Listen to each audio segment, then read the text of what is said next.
Sa panahon ng mabilis na impormasyon at kaliwat kanang balita, kailangan mo ng isang channel na mapagkakatiwalaan, diretsyo at para sa bayan. Ito ang Balitang Pambansa, ang iyong bagong tahanan ng mainit na issue, tunay na impormasyon at mga balitang hindi mo dapat palampasin. Mula sa mga trending na kaganapan sa social media hanggang sa mga seryosong isyong pambansa. Bantay kami sa bawat sulok ng bansa para sa iyo.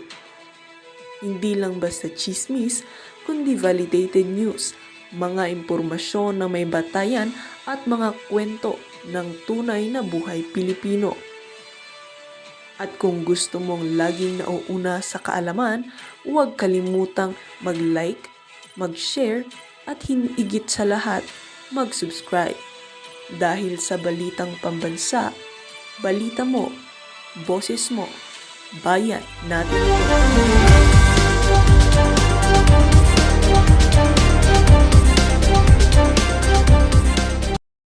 Kung ano-ano ang inaasikaso mo at inaatupag mo huwag mong pakialaman yan. Pabayaan mo na yan. Focus ka na maipakulong yung mga totoong magnanakaw sa pera ng taong bayan. Yun ang Correct. Importante. Wala kami. Ay, shoutout muna kay Boss Dada. Palakpakan natin si Boss Dada, no?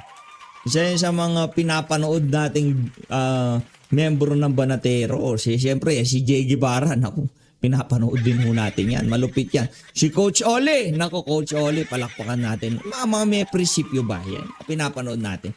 Coach Ole, Boss Dada. O siyempre, si Banat ba, ano yan kumbaga, yan talaga ang malupit pagdating sa paggawa ng reaction video at pagbibigay ng mga punto de vista sa mga nangyayari sa ating bansa. Pero ito kasi si Boss Dada, lately talagang napakakatibo niya sa FB, kaya talagang mayat maya nakikita natin mga post niya. Palakpakan natin to si Boss Dada. May love shoutout dito kay Boss Dada. Yung pake, Mahusay. pumasok si Bato o hindi, ang importante, Idolo. mag-focus ka doon sa Blue Ribbon Committee hearings mo.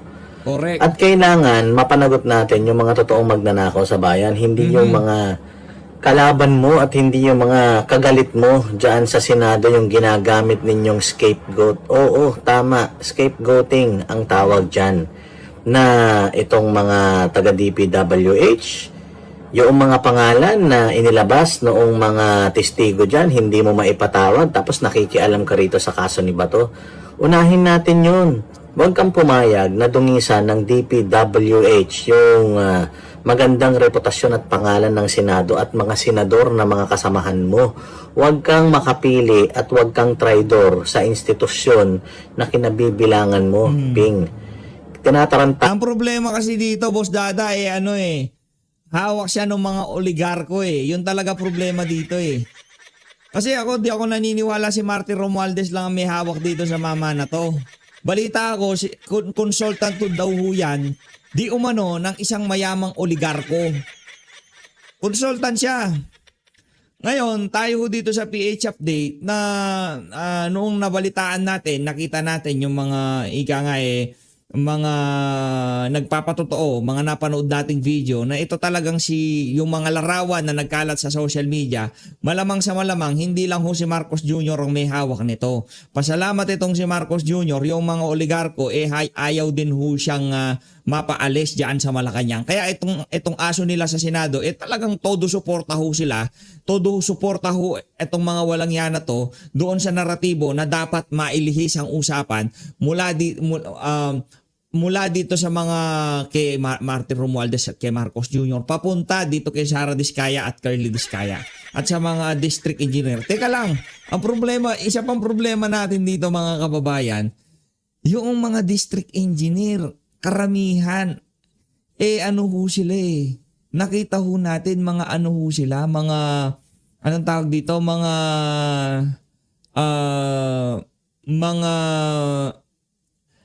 nasa ano na sila nasa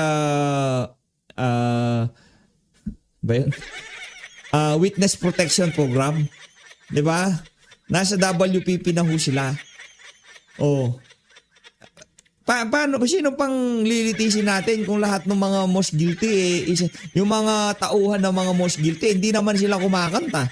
Basta pinasok lang sila sa WPP, o dyan kayo ha, tahimik lang kayo dyan, wala kayong ibang idadamay dyan. Kasi mga kababayan, kung maganda lang yung pagkakahandle ng Blue Ribbon Committee, di ba? Nung sinabi ni Bernardo, yan, si Trigib Olivar, si Adrian Bersamin, di ba? Nabanggit na yung mga pangalan. Kung doon sa sinabi niya na yon, talagang pinitpit nila yung mga dapat pitpitin dyan sa Blue Ribbon na yan. Sa tingin natin mga kababayan, mas naliwanagan ang ating mga kababayan sa panonood nila dyan sa pagdinig na yan ni Pinky. Kaso, imbis na maliwanagan ho tayo, lalo ho tayong nalabuan di ba? Lalo lang naguluhan ang sambayanan. Ngayon nagkakanda hendot-hendot na sino ba talaga ang may kasalanan. Pero alam yan ng sambayan ng Pilipino. Yang mga may kasalanan na yan, sigurado ho tayo. Hindi ho tayo pwedeng magkamali. Hindi magagawa lahat ng mga pangalang nasabit dyan sa issue ng mga maanomalyang flood control na yan. Kung walang go signal ni Marcos Jr. at ni Martin Romualdez. Yan ang ating sigurado dito. Hindi ho maglalakas ng loob yan si Bernardo, anak ng Toko. Hindi muna niya itatawag dito kay Bunuan o di naman kaya sa kay Yusek Bernardo, 'di ba? Hindi maaari yun. Kaya ang mastermind dito, hindi ho tayo pwedeng magkamali. Hindi ho tayo pwedeng magkamali diyan. Nasa Malacanang at nasa House of Representatives. Tado ka ng mga taga-DPWH, mantakin mo, ginawa pa silang state witness. Sila yung nagpasasa sa pera ng taong bayan, sila yung nagnakaw, tapos hindi sila makakasuhan. Happy ka dyan, Ping? Nasaan ang bayag mo? Wala na, nalunok na niya, Boss Dada. O baka hawak ng mga oligarko na merong nakaaway na congressman kamakailan. Blind item pa no? Wala nang yagbay ang si Pinky, di ba? O lipat na ho tayo dito kay Attorney Rowena Guanzon. Maganda yung pagpapaliwanag niya kung ano ba yung diverticulitis na yan. Game. Naku, matindi to. Diverticulitis. Diverticulitis. Pulitis. Ang sakit ni BBM. Ang tunay niyang sakit, yun yung sanhi ng kanyang mga sakit. Ang tunay niyang sakit, cocaine addiction. Siyempre kulang siya sa tulog. Lagi. Lahat ng mga hyper siya doon.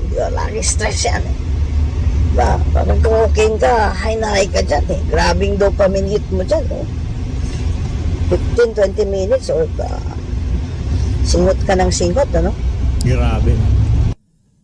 Matindi ho pala yung na yan, yung droga ho na yan, ibang klase pala. Talagang pag pala tumama yan, talagang lumilipad ho pala yung mga gumagamit ng ipinagbabawal na pulburon na yan. Ngayon mga kababayan, pagka ganito na lang, sa mga susunod na eleksyon, pagka ang isang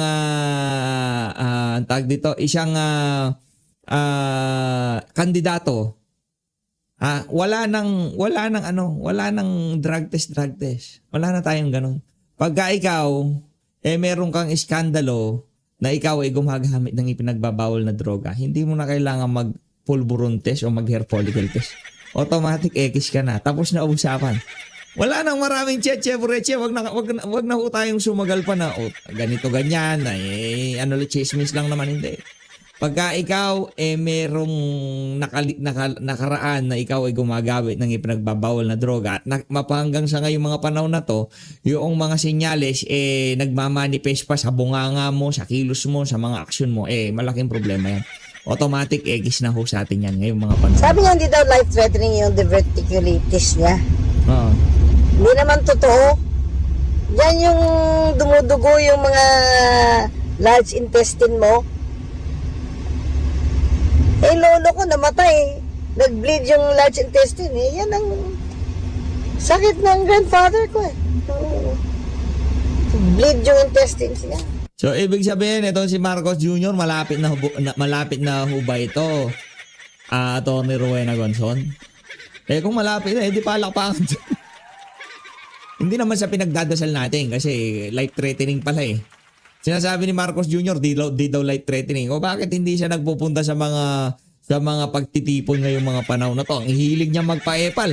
Ang baba ng approval at trust rating niya. Kadalasan ho kasi mga kababayan, pagka kayo medyo mababa ang approval at trust rating nyo, yung ano nyo, yung media presence nyo, talagang dapat may minamayat-maya nyo yan. Kahit pa paano, para makita ng taong bayan, nagtatrabaho kayo. Diba? Yun yung idea kung bakit mula nung lumabas yung latest na approval at trust rating ni Marcos Jr., lagi siyang lumalabas sa media. Pansin nyo yun? Diba? Pansin nyo, lagi siya pagka merong airport, merong daan, kahit umutot lang yung kabayo, umutot lang yung kambing, nandyan siya sa gilid lagi. Diba? Kasi kailangan niya ng presensya lagi sa social media. Lagi dapat siyang mapag-uusapan. Siguro dito sa verticulitis na to, naisip niya paawa effect na siya. Yarin lamang na wala siyang alam trabahuhin, magpapaawa na lang sa sambayan ng Pilipino. Pero wag ho kayo maawa, anak ng tokwa, wala ho sa tamang katinoan yung mama na yan. That's how he... Bangag Why? He passed away. So, kung gusto sabihin sa amin, BBM, na hindi yan life-threatening. Hindi yan life-threatening ngayon. Pero dumudugo yan dyan sa loob. Huwag mo kami lulukuhin, sinungaling ka. Na-overdose ka, no? Umamin ka na kasi, Pinky. Pinky. Umamin ka na kasi, ngagba. Na-overstress ka, no? Eto, rekta ho tayo sa interview nitong si Ma'am Pinky Webb dito kay wag na ho natin tanggalin itong survey na to, no? Ito, lagay ko lang to. Para makita ng ating mga kababayan na sukang-suka na talaga ang sambayan ng Pilipino dito kay Pinky. Rekta ho tayo dito kay Ma'am Pinky Webb. Ito yung Pinky maganda. Ito yung tunay na Pinky. Si Ping Lacson, hindi ho Pinky yan. Yan si Ma'am Pinky Webb. Yan talaga yung ika nga malupit ho yan. No? Pakinggan ho natin to. Game! Undersecretary Claire Castro. Yusek, good to have you on the show. Thank you so much for your time. Yes, good evening, Pinky, and thank you for inviting me. Let's talk about the second impeachment complaint that will be filed against the president tomorrow by Bayan, and this will be endorsed by the Makabayan bloc. Yusek, basically it's focused on, so far, on what I've read on the national budget and corruption in the flood control projects. Did this even come as a surprise po sa Malacanang? Hindi, Pinky, even before na dinig na natin una nag-ingay, si Congressman Irice and the same, ang mga issues nila patungkol sa bakit pinabayaan at bakit pinirmahan yung GAA. Nakita naman natin, hindi lang naman ang Pangulo ang gumawa ng GAA. At nakita din natin kung paano inalagaan ng Pangulo ang pondo. At di ba, inutusan pa niya ang DBM na Inalagaan ng pondo, inalagaang nakawin, ganon. Inalagaan, paano inalagaan? Inalagaang ubusin. Sa ulo ka. yung implementation ay dapat conditional. Kaya nga may nagreklamo even before regarding the for later release. And it was even branded as First Lady Reject. Kasi may mga taong hindi nabigyan agad ng pondo dahil hindi nila masatisfy yung requirements para ma-releasean sila ng pondo. Yung pinag-uusapan rather, ma'am, yung 2025 national budget kasi, they call it to be one of the most corrupt budgets. In fact, Senator Ping Lacson, if I'm not mistaken, was calling it mangled beyond recognition. Ang simpleng tanong ho siguro dito, Yusek, is, kung ganun ho kasama o kakorap na lang yung budget noong 2025, the simple question would be, why did the President sign it? Una-una, nag-veto siya ng 194 billion. Marami rin siyang tinanggal na mga line items. Nag-veto siya. At pinangalagaan niya to, Pinky. So yung veto ngayon, yan na ang excuse ni Marcos Jr. para sabihin na ika nga kung ano man ang nakita niyong kapalpakan dyan sa 2025 budget wala siyang kasalanan. Urur! So yung pagbibito niya, yun na ang kanyang yun na ang kanyang pass para sabihin natin na hindi siya kurakot. Urur! Kaulo talaga. Hindi naman Isang kasi tama agad mo, ante, makikita kung ano ang proyekto maanumalya. Malalaman mo na lang dyan kapag nakita mo na wala talagang proyekto. Kasi pag sinabmit ito sa Pangulo, inaaral naman nila ito at nakita naman nila na okay, So, i-push ito. Pero yung mga nakita nila na hindi dapat at may mga programa regarding sa flood control projects, marami din po siyang tinanggal. So, hindi po natin masisisi ang Pangulo kung ito'y pinirmahan dahil din po naara nila, but may condition ito sa DBM. Ipatutupad ito with conditional implementation. Ibig sabihin, hindi pwede kung sinabi lang ng isang proponent na i-release ito or isang ahensya, let's say DPWH, pero hindi na tutugma sa dapat na ipagawa. Let's say, ito na i-example ko na lang. Hindi ba nagreklamo si Senator Amy? Kasi meron daw siyang mga insertions or rather wish list. Remember, from the insertion to wish list ang sinabi niya. Hindi daw siya na-issuehan ng pondo dahil meron nga utos ang Pangulo sa DBM na conditional implementation. Pag hindi natupad o naipakita lahat yung requirements na dapat ipakita, hindi dapat i-release ang pondo. So, nandun po yung pangangalaga ng Pangulo. Pero bakit ho ganon? It's said to be, yung sinasabi pong lumabas na GAA, which is actually the final budget for 2025, there's a lot of talk that it was so far from what yung planong NEP, what was intended sa NEP. Would you clarify that, Yusek? Napakalayo ho ba nung pinirmahan ni Pangulo na GAA in 2025 doon sa original na NEP or National Expenditure Program? Actually, Pinky, nung pinirmahan niya, hindi pa tayo kasama dito sa palasyo. Pero sa aking pagkakaintindi, nung tinatanong natin yung DBM, marami po talaga na nabito ang Pangulo at may pondo po siya talaga na nasa conditional implementation. Yun lang po ang explanation sa akin ng DBM. Ang daming falsifikadong flood control. Bakit ang daming nawawalang pera? Ante Claire, naririnig mo ba mga sinasabi mo? Ang daming ghost project, ante. Bilyon yung hinahatid dyan sa Diamond Hotel ni Yusek Bernardo. Yusek ha, hindi nakatakip ang mukha na parang pinulot sa tae ng kalabaw. Hindi ganon. Yusek Bernardo ang nagsasabi nang nagdadala siya ng sandamukal na pera na galing sa kickback, galing sa flood control. Ako, personally, di na ako umaasa na magkakaroon ng hustisya dito sa panahon na to, dito sa mga maanumalyang flood control. Lahat ng paglilinis, pagwawalis, ginagawa ho nilang lahat yan.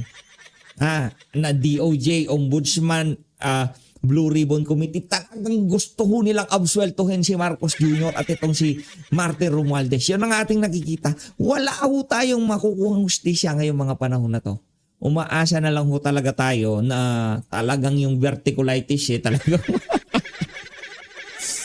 Di ba? Ikaw nang bahala, verticulitis. Kasi sinerge ko Tinanong ko kay ChatGPT kung yung verticulitis ba life-threatening, gaano ka-serious? Matindi daw ho mga kababayan. Hindi ho yan yung sinasabi nitong si Marcos Jr. na hindi life threatening. 'Di ba? Malayo pa seryoso ho ang karamdaman nitong si Marcos Jr. Kaya ipaubaya na ho natin kay verticulitis. Kay diverticulitis ang na yan. Diverticulitis is the way.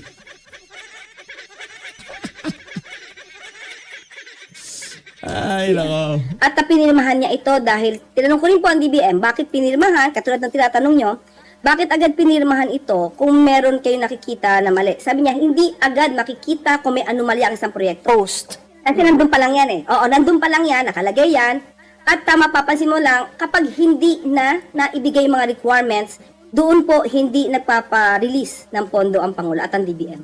Yusek, pag-usapan po natin si Pangulo and the Cabinet because pwede rin ho lumabas dito yung tinatawag na command responsibility. I'll give you an example. Executive Secretary Lucas Bersamin, Secretary Mina Pangandaman, Secretary Bonoan, tatlo po sila na nag-resign dahil po sa flood control issue na secretary. All of them, of course, denying any participation in corrupt activities.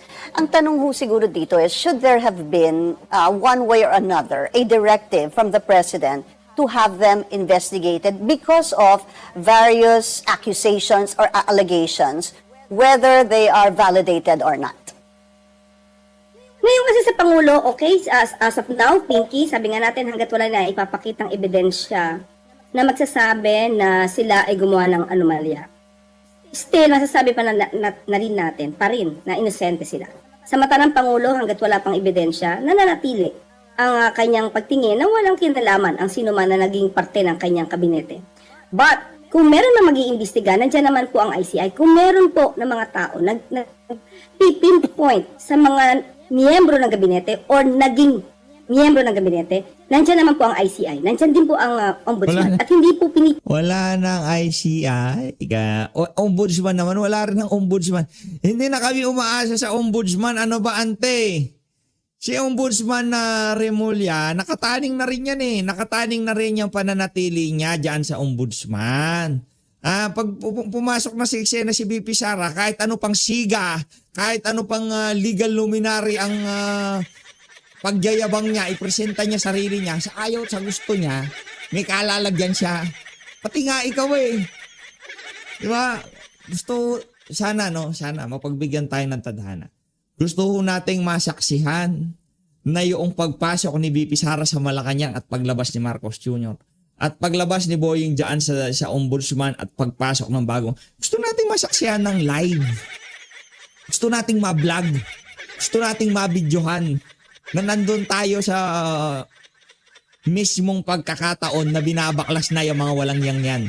Darating ho tayo dyan mga kababayan. pigilan ito ng Pangulo. Ipakita lamang po nila kung ano man po ang magiging ebidensya nila laban sa mga naging miyembro ng gabinete ng Pangulo.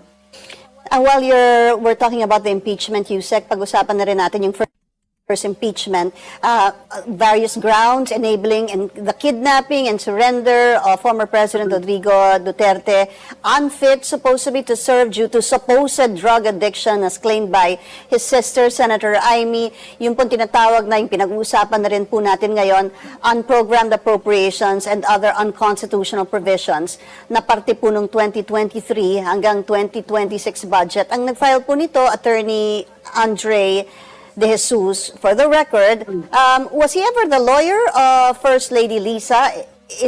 Supposedly it's a disbarment case against Attorney Glenn Chong. Yeah, there is this misconception, Pinky.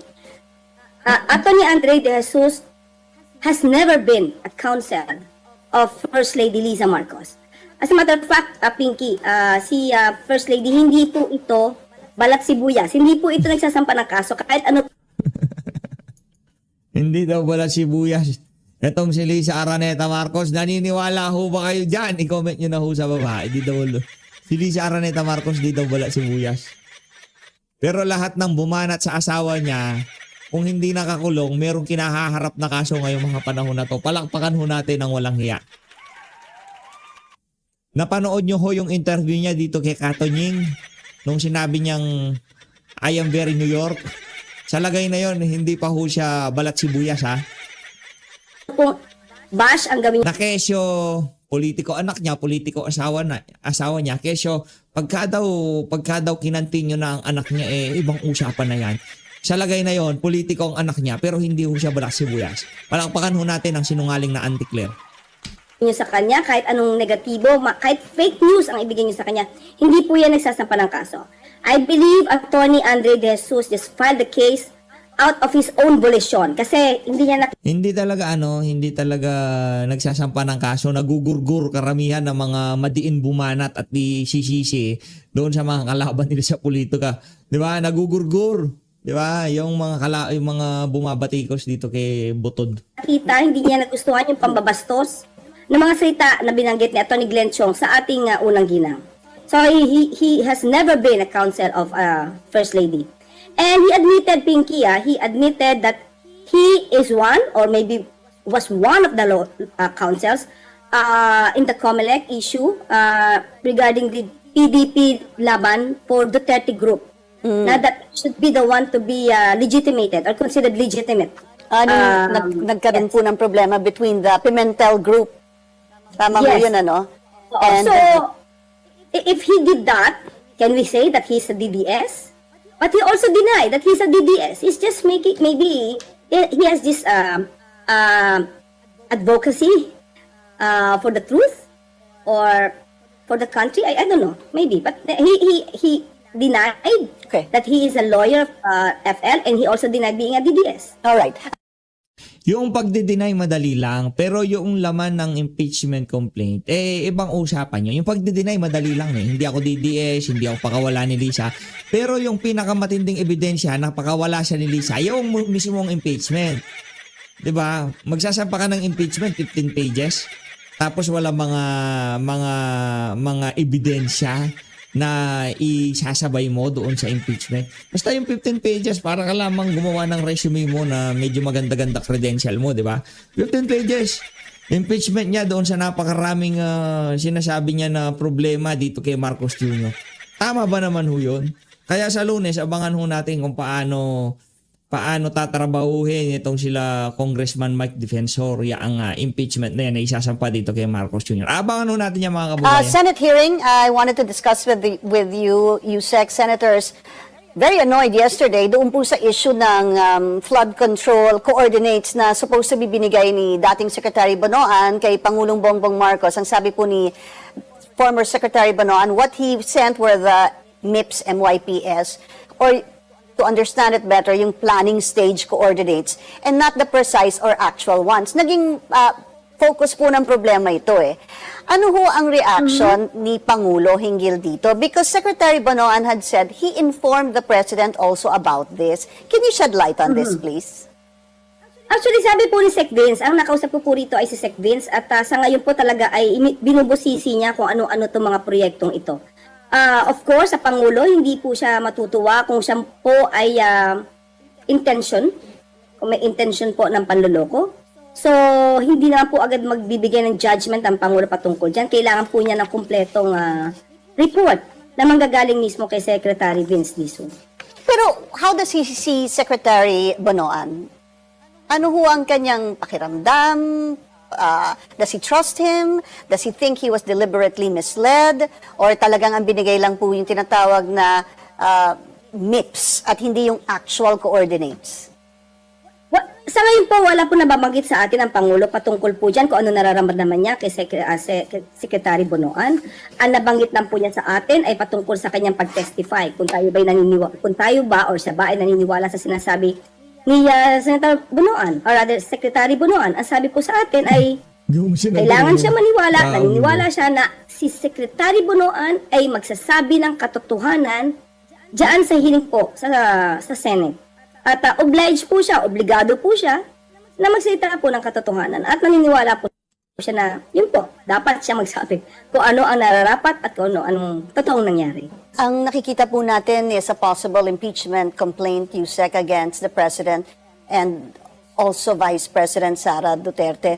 Looking at the scenario that an impeachment case can be filed against the President and the Vice President sa pareho pong taon in the same year, ano po ang nakikita ng Malacanang na epekto nito sa Kongreso, sa trabaho ng Kongreso, and even in the international community?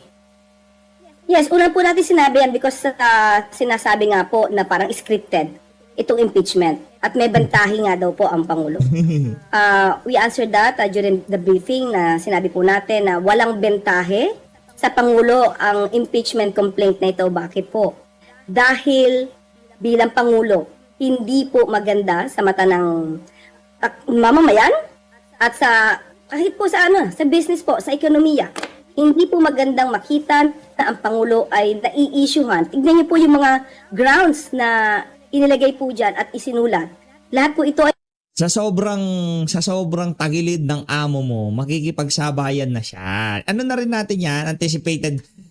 Alam ko na nagagawin yung excuse yan na kayo naman hindi magandang imahe yan kahit na ano pang sabihin nila, walang matinong presidente na maghahain ng impeachment complaint laban mismo sa kanya. Naiintindihan namin yan, Auntie Claire.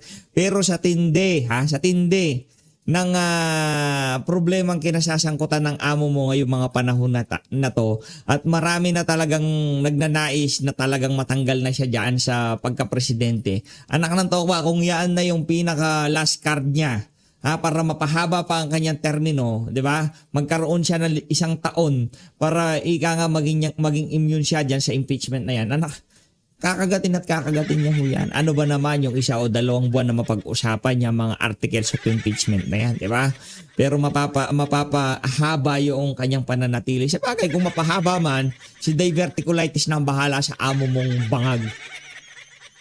Hoy, mapanira sa Pangulo. Kahit alam po natin na walang basihan. At ang diverticulitis Pangulo na mismo bahala nagsabi, sa'yo.